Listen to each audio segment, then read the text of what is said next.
വിശദീകരിക്കാൻ സമയമുണ്ടായില്ല എന്നാ. അങ്ങനെ ബാക്കി എല്ലാ കാര്യങ്ങളും വിശദീകരിച്ചിട്ടില്ലേ? അപ്പൊ വിശദീകരിക്കാൻ എത്ര സമയം വേണ്ടി വരിക? അപ്പൊ സമയമില്ലാത്തത് കൊണ്ടല്ല, സംരക്ഷിക്കാൻ നടത്തിയ ശ്രമത്തിന്റെ ഭാഗമാണ് ഇതെല്ലാം. തെരഞ്ഞെടുപ്പിന് ശേഷം എന്തായി അവസ്ഥ? അതെല്ലാം ഈ പയ്യന്നൂരിലെയും കേരളത്തിലെയും ജനങ്ങൾ കാണുന്നുണ്ടല്ലോ. അപ്പോ വളരെ ബോധപൂർവം തെറ്റ് ചെയ്തവരെ സംരക്ഷിക്കാനുള്ള സമീപനമാണ് CPM നേതൃത്വം നടത്തിയിരുന്നത് എന്നതാണ് ഇതിലൂടെ നമുക്ക് കാണാൻ സാധിക്കുന്നത്. ഏറ്റവും ഒടുവിൽ റിവ്യൂവിന്റെ ഭാഗമായി തളിപ്പറമ്പിലും പയ്യന്നൂരിലും സ്ഥാനാർത്ഥി നിർണയത്തിൽ പിശക് പറ്റിയിട്ടുണ്ട് എന്ന് സമ്മതിക്കാൻ സന്നദ്ധമായി പാർട്ടി സംസ്ഥാന കമ്മിറ്റിയും കേന്ദ്ര കമ്മിറ്റിയും അത് ചൂണ്ടിക്കാണിച്ചിട്ടുണ്ട്. പക്ഷെ തിരുത്തലിനുള്ള ഒരു ശ്രമം, തെറ്റ് പറ്റിയിട്ടുണ്ടെങ്കിൽ ആ തെറ്റ് തിരുത്തണ്ടേ? ആ തെറ്റ് തിരുത്താനുള്ള ഒരു പരിശ്രമവും അതിനുശേഷം ഉണ്ടായിട്ടില്ല എന്നാണ് അനുഭവത്തിലൂടെ നമുക്ക് കാണാൻ സാധിക്കുന്നത്. വിശ്വത്തോടെ കൂടെയുള്ള ആളുകളാണ്. അവിടെ നിന്ന് സെക്യൂരിറ്റി പോലും ഉണ്ടായിരുന്നില്ല, കാവൽക്കാരൻ പോലും ഉണ്ടായിരുന്നില്ല. ഇതെല്ലാം ബോധപൂർവം ചെയ്തതാണെന്നാണ് പ്രസംഗത്തിൽ അല്ല, ഇതെല്ലാം കാലത്ത് പറയുന്നത് തന്നെയല്ലേ. അതില് ഞാൻ തുടക്കത്തിൽ സൂചിപ്പിച്ചത്, വീടാക്രമിച്ച കേസിൽ ഞങ്ങളല്ല എന്ന് പറഞ്ഞപ്പോ, പ്രതികളെ പിടിച്ചപ്പോ അവരെല്ലാം CPM-ന്റെയും DYFI-യുടെയും പ്രവർത്തകരാണല്ലോ. അത് പയ്യന്നൂരിലെ ജനങ്ങൾക്ക് ബോധ്യപ്പെട്ട ഒരു കാര്യമല്ലേ. അപ്പൊ ഈ കുറ്റകൃത്യങ്ങളെല്ലാം സംഘടിപ്പിക്കുകയും അത് മറ്റുള്ളവരുടെ മേലെ ചാരാനുള്ള ശ്രമം, മറ്റുള്ളവരുടെ മേലെ അടിച്ചേൽപ്പിക്കാനുള്ള ശ്രമം നടത്തുകയും ചെയ്യുന്ന ഒരു രീതി കുറെ കാലമായി CPM നടത്തിക്കൊണ്ടിരിക്കുന്നതാണ്. അതിന്റെ തുടർച്ച തന്നെയാണ് ഇതും. ഷെഡ് എന്ന് പറഞ്ഞാൽ കേവലം ഒരു ഷെഡ് മാത്രമല്ല, അതിൽ നിറയെ തീറ്റ ഉണ്ടായിരുന്നു. അതുപോലെ തന്നെ അവിടെ കുറെ യന്ത്രസാമഗ്രികൾ ഉണ്ടായിരുന്നു. ഈ ചെമ്മീൻ കൃഷിയുമായി ബന്ധപ്പെട്ടുകൊണ്ട് നിരവധി ഉപകരണങ്ങൾ അവിടെ ഉണ്ടായിരുന്നു. ഇതെല്ലാമാണ് തീവെച്ച് നശിപ്പിച്ചത്, കേവലം ഒരു ഷെഡ് മാത്രമല്ല.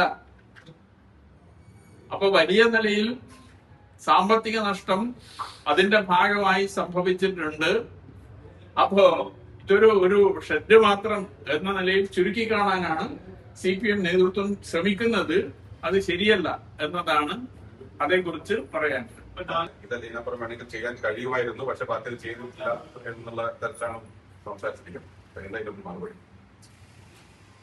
തെരഞ്ഞെടുപ്പ് സമയത്ത് 22ഓളം കേസുകൾ പയ്യന്നൂരിലുണ്ടായിരുന്നു. അതില് ഒരു കേസാണ് LDF-മായി ബന്ധപ്പെട്ട് അവർക്കെതിരെ നമ്മൾ ചെയ്തു എന്ന നിലയിൽ വന്നത്. ബാക്കി എല്ലാ കേസും ഞങ്ങൾക്കെതിരെ ഉള്ള ആക്രമണമാണ്. കേരളത്തിൽ LDF ഗവൺമെന്റ് ഭരിക്കുമ്പോൾ അതില് ഒരു സംഭവത്തിലൊഴികെ, ടി പുരുഷോത്തമന്റെ വീട് ആക്രമിക്കുകയും കാറ് കത്തിക്കുകയും ചെയ്ത സംഭവത്തിലൊഴികെ മറ്റൊന്നിലും പ്രതികളെ പിടിച്ചിരുന്നില്ല. അപ്പൊ അന്ന് LDF ആ പ്രതികളെ സംരക്ഷിക്കുകയായിരുന്നു എന്ന് പരോക്ഷമായി ഇപ്പൊ അവര് സമ്മതിക്കുകയല്ലേ ചെയ്യുന്നത്. ഇന്ന് DYSP ഓഫീസ് മാർച്ച് നടത്തിയപ്പോ 3 കേസ് അന്വേഷണത്തെ കുറിച്ചാണ് അവര് പറഞ്ഞത്. അപ്പൊ അതിൽ ഒന്ന് Vellur north local committee member VK കൃഷ്ണന്റെ വീട്ടിൽ ചെടിച്ചട്ടി തകർത്ത സംഭവവുമായി ബന്ധപ്പെട്ടുകൊണ്ടാണ്. അതിലെ പ്രതികളെ ഇപ്പൊ പിടിച്ചിട്ടുണ്ട്. അന്ന് വെള്ളൂർ നോർത്ത് ലോക്കൽ സെക്രട്ടറി നൽകിയ ഒരു ബൈറ്റ് ഇപ്പോഴും എന്റെ മൊബൈലിലുണ്ട്. നിങ്ങൾക്കെല്ലാം അത് പരിശോധിക്കാൻ സാധിക്കുന്നതാണ്. അതിൽ പറഞ്ഞത് P. കുഞ്ഞികൃഷ്ണൻ നേതൃത്വം കൊടുത്ത് നടത്തിയ അക്രമമാണ് ഇത് എന്നതാണ് ലോക്കൽ സെക്രട്ടറി പറഞ്ഞ ഒരു കാര്യം. അപ്പൊ പ്രതിയെ ഇപ്പൊ കണ്ടെത്തിയിട്ടുണ്ട്. ആ പഴയ പല്ലവി അവരാവർത്തിക്കുന്നുണ്ടോ എന്ന് പറയാൻ സാധിക്കില്ല. കള്ളൻ കപ്പലിൽ തന്നെ എന്ന് പറയുമ്പോൾ പുരുഷോത്തമന്റെ വീട് ആക്രമിച്ചപ്പോ ഇതിൽ CPM-ന് ഒരു പങ്കുമില്ല എന്ന് ഏരിയ സെക്രട്ടറി അന്ന് പ്രസ് റിലീസ് ഇറക്കിയതാണ്. പക്ഷെ പ്രതികളെ കണ്ടെത്തി അറസ്റ്റ് ചെയ്തു. അറസ്റ്റ് ചെയ്തപ്പോ അവരെ പോലീസ് സ്റ്റേഷനിൽ പോയി മുദ്രാവാക്യം വിളിച്ച് റിമാൻഡ് ചെയ്തപ്പോ ജയിലിലേക്ക് അയക്കാൻ CPM ലോക്കൽ സെക്രട്ടറിയുടെ നേതൃത്വത്തിലാണ് ആളുകൾ പോയത്. ജയിലിൽ നിന്ന് ജാമ്യം കിട്ടി പുറത്തു വന്നപ്പോ വീരോചിതമായ വരവേൽപ്പാണ് CPM പയ്യന്നൂർ സൗത്ത് ലോക്കൽ കമ്മിറ്റിയുടെ നേതൃത്വത്തിൽ നടത്തിയത്.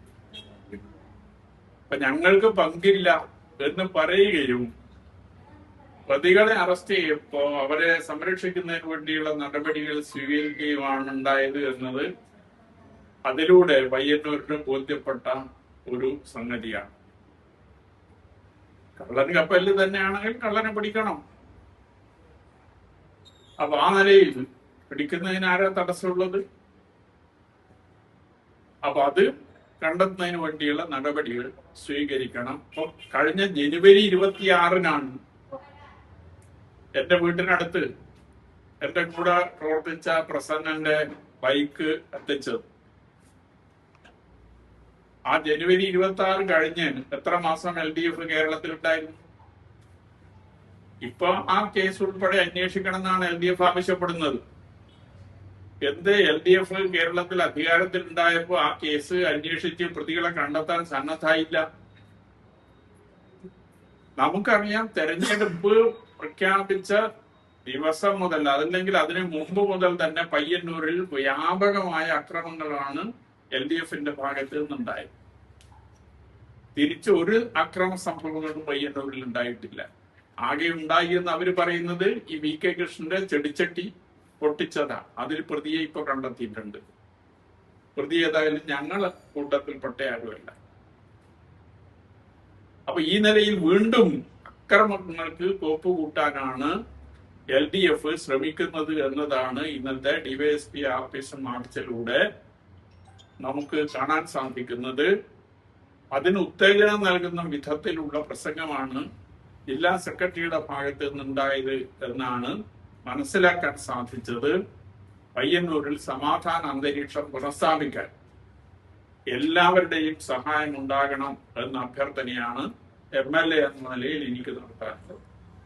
അത്തരത്തിൽ പിന്തുണ കുറവുണ്ടോ? ഒരു പിന്തുണ കുറവില്ല. ഞാൻ UDF അല്ല. ഞാൻ തുടക്കം മുതൽ പറഞ്ഞുകൊണ്ടിരിക്കുന്ന ഒരു കാര്യം, ഞാൻ സ്വതന്ത്രനാണ്.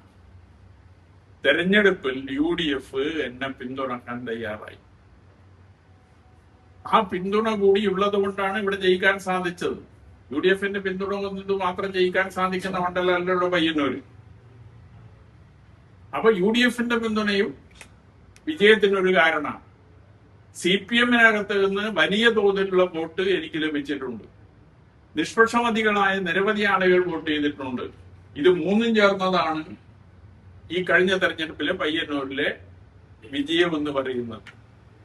അതുകൊണ്ട് UDF അല്ലാത്തത് കൊണ്ട് UDF ആ നിലയിൽ ഒരു നേരിട്ട് ഇടപെടേണ്ട ഒരു വിഷയമില്ലല്ലോ. അതുകൊണ്ടായിരിക്കാം ചിലപ്പോ. അതുകൊണ്ട് അവര് ഇടപെടാത്തത് കൊണ്ട് വേറെ പ്രശ്നങ്ങളൊന്നും ഉണ്ടായിട്ടില്ല. എന്തുകൊണ്ടാണ് ഈ പുരുഷോത്തമനെ ഇങ്ങനെ ഫോക്കസ് ചെയ്യുന്നത്? കാരണം അദ്ദേഹത്തിന്റെ വീട് ആക്രമിക്കുന്നു, ചെമ്മീൻകെട്ട് ആക്രമിക്കുന്നു, നിരന്തരമായി അദ്ദേഹത്തിനെതിരെ പ്രചരണങ്ങൾ നടത്തുന്നു. അതിന് മുൻ MLA തന്നെ മറുപടി പറഞ്ഞിട്ടുണ്ടല്ലോ. അയാള് മാധ്യമങ്ങൾക്ക് LDFന്റെ നേതൃത്വത്തിൽ മാധ്യമങ്ങൾക്ക് നൽകിയ ഒരു ബൈറ്റ് ഉണ്ട്. ആ ബൈറ്റിൽ ടി പുരുഷോത്തമനെതിരായി വലിയ നിലയിലുള്ള കടന്നാക്രമണമാണ് നടത്തിയത്. CPMനെ തകർക്കാൻ ശ്രമിക്കുന്നയാളാണ് ടി പുരുഷോത്തമൻ എന്നതാണ് അതിൽ നിരന്തരമായി മുൻ MLA പറഞ്ഞുകൊണ്ടിരുന്ന ഒരു കാര്യം. അപ്പൊ അതുകൊണ്ട് അയാളെ കടന്നാക്രമിക്കാനുള്ള ശ്രമം നടക്കുന്നു എന്നതാണ് ഞാൻ കരുതുന്നത്. താങ്കൾ ഈ വക്കീൽ നോട്ടീസിന് മറുപടി അയച്ചോ? വക്കീൽ നോട്ടീസിന് മറുപടി അയച്ചിട്ടുണ്ട്. അയക്കാൻ വക്കീലിനെ ഏർപ്പാടാക്കിയിട്ടുണ്ട്. എന്താണ് അതിൽ പറയുന്നത്? ഈ PK മധുസൂദൻ പറയുന്ന കാര്യങ്ങൾക്ക് എങ്ങനെയാണ് മറുപടി കൊടുത്തിരിക്കുന്നത്? അല്ല, ഞാൻ എഴുതിയ പുസ്തകം, ഞാൻ പ്രസിദ്ധീകരിച്ച പുസ്തകം അയാൾക്ക് മാനഹാനി ഉണ്ടാക്കിയതാണ് എന്നാണ് വക്കീൽ നോട്ടീസ്. വേറെ ഒന്നുമില്ല. ഞാൻ എഴുതിയ പുസ്തകത്തിൽ പറഞ്ഞ കാര്യങ്ങൾ അയാൾക്ക് മാനഹാനി ഉണ്ടാക്കി എന്നതാണ് വക്കീൽ നോട്ടീസിൽ പറയുന്നത്. അപ്പൊ അയാളുടെ ആക്ഷേപങ്ങളെല്ലാം ഞാൻ തള്ളിക്കൊണ്ടുള്ളതാണ്, നിരസിച്ചുകൊണ്ടുള്ളതാണ് എന്റെ മറുപടി. ഈ നേരത്തെ പുറത്ത് പറയാതിരുന്ന കണക്കുകൾ അല്ലെങ്കിൽ പാർട്ടി നേതൃത്വം ആരും തന്നെ പറയാൻ തയ്യാറായ കണക്കുകൾ ഉൾപ്പെടെ ഈ വക്കീൽ നോട്ടീസിന്റെ ഭാഗമാണ് എന്ന് മനസ്സിലാക്കുന്നു. സ്വാഭാവികമായിട്ടും താങ്കൾ ഉന്നയിച്ച കണക്കും താങ്കൾക്ക് ലഭിച്ച വക്കീൽ നോട്ടീസിലെ കണക്കും തമ്മിൽ ഒത്തുപോകുന്നതാണോ, അല്ലെങ്കിൽ അതിനകത്ത് എന്താണ് ഇപ്പോൾ നിങ്ങൾക്ക് മനസ്സിലാക്കാൻ കഴിയുന്നത്? അല്ല, അതെല്ലാം നമുക്ക് തുടർന്നും ചർച്ച ചെയ്യാം. ഒത്തുപോകുന്നതല്ല, ഒത്തുപോകുന്നതാണ് എന്ന് വരുത്താനുള്ള ഒരു ശ്രമം നടത്തുന്നുണ്ട്, ഒത്തുപോകുന്നതല്ല. കുറച്ചുകൂടി പുതിയ കണക്കാണ് ഇപ്പോൾ ഈ വക്കീൽ നോട്ടീസിന്റെ ഭാഗമായിട്ട് താങ്കൾക്ക് അയച്ചിട്ടുള്ളതെന്ന് തോന്നുന്നു. ഒറ്റ പരിശോധനയിൽ നമുക്ക് അങ്ങനെയാണ് തോന്നുന്നത്. അത് ന്യായീകരിക്കാൻ വേണ്ടി കുറച്ചുകൂടി ഇതിനകത്ത് കാര്യങ്ങളൊക്കെ ആഡ് ചെയ്തുകൊണ്ട്. അല്ല, ഞാൻ പുസ്തകത്തിൽ പറഞ്ഞ കാര്യങ്ങൾ അതിലുണ്ട്. കാരണം 2017 ജനുവരിയിൽ ഉദ്ഘാടനം ചെയ്ത ഏരിയ കമ്മിറ്റി ആഫീസിന്റെ ചെലവ് 2017 ഡിസംബർ 8, 9 തീയതികളിൽ കരിവള്ളൂരിൽ വെച്ച് നടന്ന പാർട്ടി ഏരിയ സമ്മേളന റിപ്പോർട്ടിൽ ഉൾക്കൊള്ളിച്ച് ചെലവ് കണക്ക് അവതരിപ്പിച്ചതാണ്. ഇതേ ടി.ഐ. മധുസൂദനാണ് ആ കണക്ക് സമ്മേളനത്തിൽ അവതരിപ്പിക്കുന്നത് 2017 ഡിസംബറിൽ. ആ ചെലവിൽ പിന്നെ എങ്ങനെയാ കൂടുക? 2017 ജനുവരിയിലാണ് ഉദ്ഘാടനം, 2017 ഡിസംബറിലാണ് സമ്മേളനം. ആ സമ്മേളനത്തിൽ അവതരിപ്പിച്ച കണക്കിനേക്കാൾ ചെലവ് എങ്ങനെയാ കൂടുക പിന്നീട്? അത് ഇതുവരെ ആർക്കും മനസ്സിലാവാത്ത ഒരു കാര്യമാണ്. ആ നിലയിലാണ് ഇപ്പൊ വക്കീൽ നോട്ടീസിലുള്ള കണക്ക്. ഇപ്പൊ നിലവിൽ വക്കീൽ നോട്ടീസിന്റെ ഭാഗമായി വന്ന കണക്ക് ഇപ്പോൾ പുതുതായി ഉണ്ടാക്കിയ ഒരു കണക്കാണ്. പുതുതായി ഉണ്ടാക്കി ഏരിയ കമ്മിറ്റിയിൽ അവതരിപ്പിച്ച കണക്കാണ്. പക്ഷെ ഏരിയ കമ്മിറ്റി അത് അംഗീകരിച്ചിട്ടില്ല.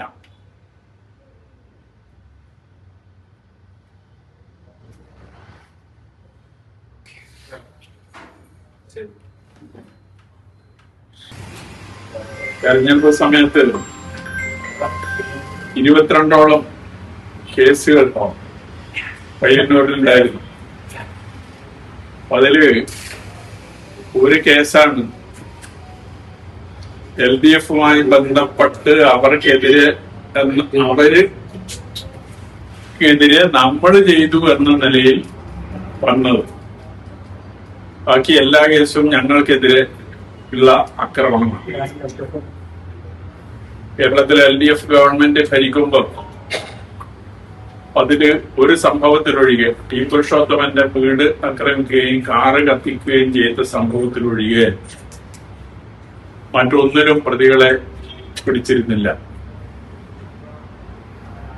അപ്പൊ അന്ന് LDF ആ പ്രതികളെ സംരക്ഷിക്കുകയായിരുന്നു എന്ന് പരോക്ഷമായി ഇപ്പൊ അവര് സമ്മതിക്കുകയല്ലേ ചെയ്യുന്നത്.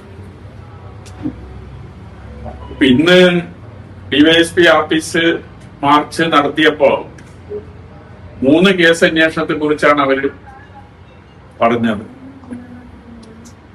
അപ്പൊ അതിൽ ഒന്ന് Vellur north local committee member VK കൃഷ്ണന്റെ വീട്ടിൽ ചെടിച്ചട്ടി തകർത്ത സംഭവവുമായി ബന്ധപ്പെട്ടുകൊണ്ടാണ്. അതിലെ പ്രതികളെ ഇപ്പൊ പിടിച്ചിട്ടുണ്ട്. അന്ന് വെള്ളൂർ നോർത്ത് ലോക്കൽ സെക്രട്ടറി നൽകിയ ഒരു ബൈറ്റ് ഇപ്പോഴും എന്റെ മൊബൈലിലുണ്ട്. നിങ്ങൾക്കെല്ലാം അത് പരിശോധിക്കാൻ സാധിക്കുന്നതാണ്. അതിൽ പറഞ്ഞത് P. കുഞ്ഞികൃഷ്ണൻ നേതൃത്വം കൊടുത്ത് നടത്തിയ അക്രമമാണ് ഇത് എന്നതാണ് ലോക്കൽ സെക്രട്ടറി പറഞ്ഞ ഒരു കാര്യം. അപ്പൊ പ്രതിയെ ഇപ്പൊ കണ്ടെത്തിയിട്ടുണ്ട്. ആ പഴയ പല്ലവി അവരാവർത്തിക്കുന്നുണ്ടോ എന്ന് പറയാൻ സാധിക്കില്ല. കള്ളൻ കപ്പൽ തന്നെ എന്ന് പറയുമ്പോൾ പുരുഷോത്തമന്റെ വീട് ആക്രമിച്ചപ്പോ ഇതിൽ CPM-ന് ഒരു പങ്കുമില്ല എന്ന് ഏരിയ സെക്രട്ടറി അന്ന് പ്രസ് റിലീസ് ഇറക്കിയതാണ്. പക്ഷെ പ്രതികളെ കണ്ടെത്തി അറസ്റ്റ് ചെയ്തു. അറസ്റ്റ് ചെയ്തപ്പോ അവരെ പോലീസ് സ്റ്റേഷനിൽ പോയി മുദ്രാവാക്യം വിളിച്ച് റിമാൻഡ് ചെയ്തപ്പോ ജയിലിലേക്ക് അയക്കാൻ CPM ലോക്കൽ സെക്രട്ടറിയുടെ നേതൃത്വത്തിലാണ് ആളുകൾ പോയത്. ജയിലിൽ നിന്ന് ജാമ്യം കിട്ടി പുറത്തു വന്നപ്പോൾ വീരോചിതമായ വരവേൽപ്പാണ് CPM പയ്യന്നൂർ സൗത്ത് ലോക്കൽ കമ്മിറ്റിയുടെ നേതൃത്വത്തിൽ നടത്തിയത്. അപ്പൊ ഞങ്ങൾക്ക് പങ്കില്ല എന്ന് പറയുകയും പ്രതികളെ അറസ്റ്റ് ചെയ്യപ്പോ അവരെ സംരക്ഷിക്കുന്നതിന് വേണ്ടിയുള്ള നടപടികൾ സ്വീകരിക്കുകയുമാണ് ഉണ്ടായത് എന്നത് അതിലൂടെ പയ്യന്നൂരിന് ബോധ്യപ്പെട്ട ഒരു സംഗതിയാണ്. കള്ളൻ കപ്പലിൽ തന്നെയാണെങ്കിൽ കള്ളനെ പിടിക്കണം. അപ്പൊ ആ നിലയിൽ പിടിക്കുന്നതിന് ആരാ തടസ്സമുള്ളത്? അപ്പൊ അത് കണ്ടെത്തുന്നതിന് വേണ്ടിയുള്ള നടപടികൾ സ്വീകരിക്കണം. അപ്പൊ കഴിഞ്ഞ ജനുവരി 26-നാണ് എന്റെ വീട്ടിനടുത്ത് എന്റെ കൂടെ പ്രവർത്തിച്ച പ്രസന്നന്റെ ബൈക്ക് എത്തിച്ചത്. ആ ജനുവരി 26 കഴിഞ്ഞ് എത്ര മാസം LDF കേരളത്തിലുണ്ടായിരുന്നു? ഇപ്പൊ ആ കേസ് ഉൾപ്പെടെ അന്വേഷിക്കണം എന്നാണ് LDF ആവശ്യപ്പെടുന്നത്.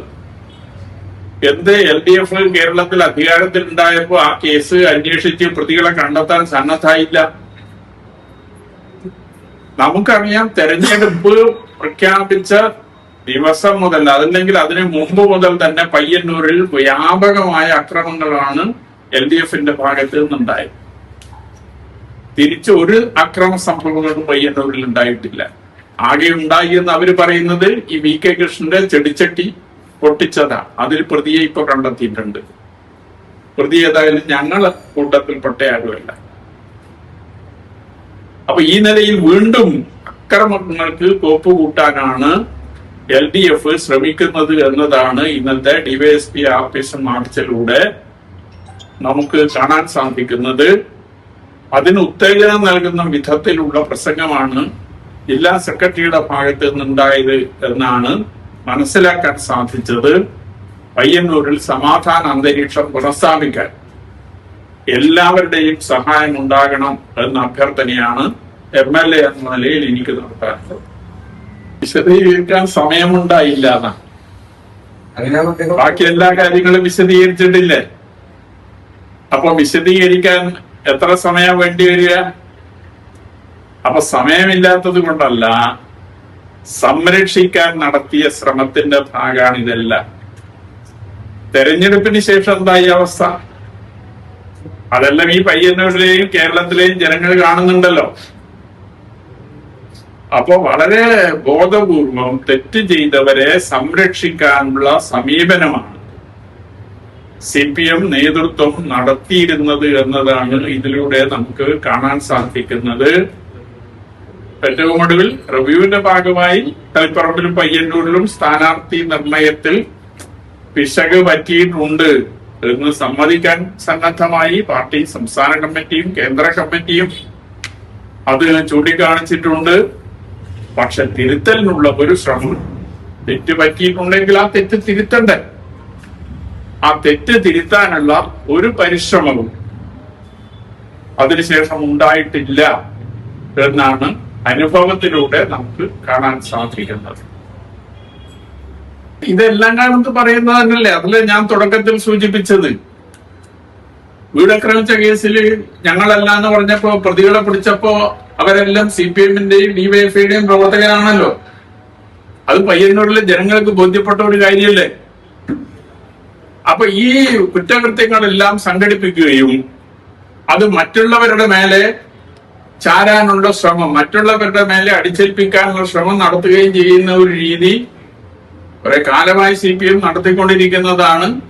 അതിന്റെ തുടർച്ച തന്നെയാണ് ഇതും. ഷെഡ് എന്ന് പറഞ്ഞാൽ കേവലം ഒരു ഷെഡ് മാത്രമല്ല, അതിൽ നിറയെ തീറ്റയുണ്ടായിരുന്നു. അതുപോലെ തന്നെ അവിടെ കുറെ യന്ത്രസാമഗ്രികൾ ഉണ്ടായിരുന്നു. ഈ ചെമ്മീൻ കൃഷിയുമായി ബന്ധപ്പെട്ടുകൊണ്ട് നിരവധി ഉപകരണങ്ങൾ അവിടെ ഉണ്ടായിരുന്നു. ഇതെല്ലാമാണ് തീവെച്ച് നശിപ്പിച്ചത്, കേവലം ഒരു ഷെഡ് മാത്രമല്ല. അപ്പൊ വലിയ നിലയിൽ സാമ്പത്തിക നഷ്ടം അതിന്റെ ഭാഗമായി സംഭവിച്ചിട്ടുണ്ട്. അപ്പോ ഇതൊരു ഷെഡ് മാത്രം എന്ന നിലയിൽ ചുരുക്കി കാണാനാണ് CPM നേതൃത്വം ശ്രമിക്കുന്നത്. അത് ശരിയല്ല എന്നതാണ് അതേക്കുറിച്ച് പറയാൻ. ഞാൻ UDF അല്ല. ഞാൻ തുടക്കം മുതൽ പറഞ്ഞുകൊണ്ടിരിക്കുന്ന ഒരു കാര്യം, ഞാൻ സ്വതന്ത്രനാണ്. തെരഞ്ഞെടുപ്പിൽ UDF എന്നെ പിന്തുണക്കാൻ തയ്യാറായി.